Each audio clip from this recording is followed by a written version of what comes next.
تو اس کی ایفیشینسی بڑھائی جاتی ہے۔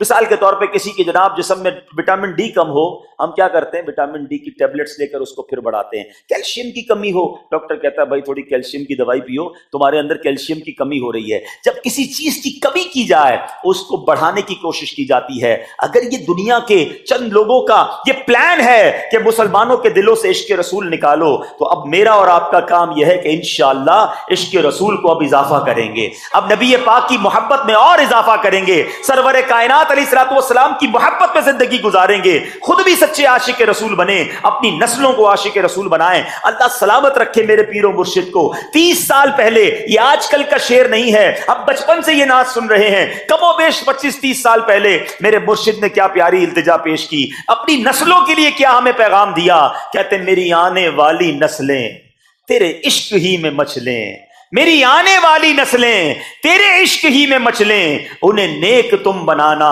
مدنی مدینے والے۔ یہ ہے پیغام دعوت اسلامی کا کہ ہم بھی عاشق رسول بنیں، کسی صورت ہمارے دل سے عشق رسول کم نہ ہو، اور جناب ہماری نسلوں میں ہم عشق رسول اتاریں۔ تو مجھے اور آپ کو اس ڈیفیشینسی کو ایفیشینسی میں، اس میں اضافے کا اہتمام کرنا ہوگا۔ اب آئیے دیکھتے طریقے کیا ہیں، کیسے عشق رسول بڑھے گا، کیسے دلوں میں محبت رسول بڑھے گی۔ کیونکہ جمعے کا یہ اعلان ہر جمعے سنتے ہو، الا لا ایمان لمن لا محبت لا، وہ ایمان ہی کامل نہیں ہے، وہ ایمان ہی کمپلیٹ نہیں ہے جس دل میں عشق رسول نہیں ہے۔ تو عشق رسول بڑھے گا کیسے جناب؟ تو دنیا کا بڑا سمپل فارمولا ہے کہ عشق بغیر اطاعت کے کمپلیٹ ہی نہیں ہوتا۔ دنیا میں بھی آپ جس سے محبت کریں، ہو ہی نہیں سکتا کہ آپ جس سے محبت کریں اس کی بات نہ مانیں۔ ایسا ہو سکتا ہے کہ میں آپ سے محبت بڑی کرتا ہوں، مانوں گا ایک بھی نہیں آپ کی؟ نہیں جناب، جس سے محبت ہوتی ہے بندہ کہتا ہے آپ کے لیے جان حاضر ہے، آپ حکم تو کریں، آپ کا فرمان سر آنکھوں پر، یہ دنیا کا دستور ہے۔ تو اگر آپ واقعی نبی پاک سے محبت کرتے ہیں یا سچے عاشق رسول بننا چاہتے ہیں تو پھر فرمان رسول پر عمل کرنا ہوگا، نبی پاک کے طریقے پر عمل کرنا ہوگا، اطاعت رسول کرنی ہوگی، تبھی آپ سچے عاشق رسول کہلائیں گے۔ یہ ہو نہیں سکتا کہ ایک طرف تو میں نعرہ لگاؤں کہ غلامی رسول میں موت بھی قبول ہے، اور دوسری طرف نبی پاک کا طریقہ قبول نہ ہو، نہ سچ قبول ہو، نہ مسلمانوں کی خیر خواہی قبول ہو، معاذ اللہ، نہ سنتیں قبول ہو، نہ نماز قبول ہو۔ جمعے کی نماز میں مسجدیں فل ہیں، کیا عصر کی نماز میں بھی ہوں گی؟ کیا عصر فرض نہیں ہے؟ کیا مغرب فرض نہیں ہے؟ کیا عشاء فرض نہیں ہے؟ میرے آقا فرماتے ہیں جعلت قرۃ عینی فی الصلاۃ، کہ نماز میں میری آنکھوں کی ٹھنڈک ہے۔ ان گستاخان رسول کو یہ جواب دینا ہے کہ تم جتنی نبی پاک علیہ الصلوۃ والسلام کی معاذ اللہ شان میں گستاخی کرو گے، دنیا میں تو نیست و نابود ہو ہی جاؤ گے، مگر تم دیکھو گے کہ تمہارا ہر قدم ہمارے عشق رسول میں اضافے کا باعث بنے گا، ہمارے انشاءاللہ نبی پاک کے قریب ہونے کا باعث بنے گا۔ آؤ نیت کریں کہ آج کے بعد ہماری کوئی نماز قضا نہیں ہوگی، آج کے بعد زندگی نبی پاک کی سنتوں کے مطابق گزرے گی۔ میرا چہرہ، میرا لباس، میرا کردار بتائے کہ میں کس کا امتی اور کس کا عاشق ہوں۔ ارے مجھے بتانا کیوں پڑے میں کس کا امتی ہوں، مجھے دیکھ کر پتا چل جائے۔ وہ شاعر لکھتے ہیں نا، فنا اتنا تو ہو جاؤں میں تیری ذات عالی میں، حضور فنا اتنا تو ہو جاؤں میں تیری ذات عالی میں، جو مجھ کو دیکھ لے اس کو تیرا دیدار ہو جائے۔ اللہ پاک نبی پاک علیہ الصلوۃ والسلام کے سچے عاشقوں میں ہمیں شامل فرمائے۔ جمعے کا دن ڈھونڈ ڈھونڈ کر نیکیاں کرنے کا دن ہے، تو ہمیں جمعے کے دن مزید نیکیاں کرنے کی اور اچھی نیتیں کرنے کی توفیق عطا فرمائے۔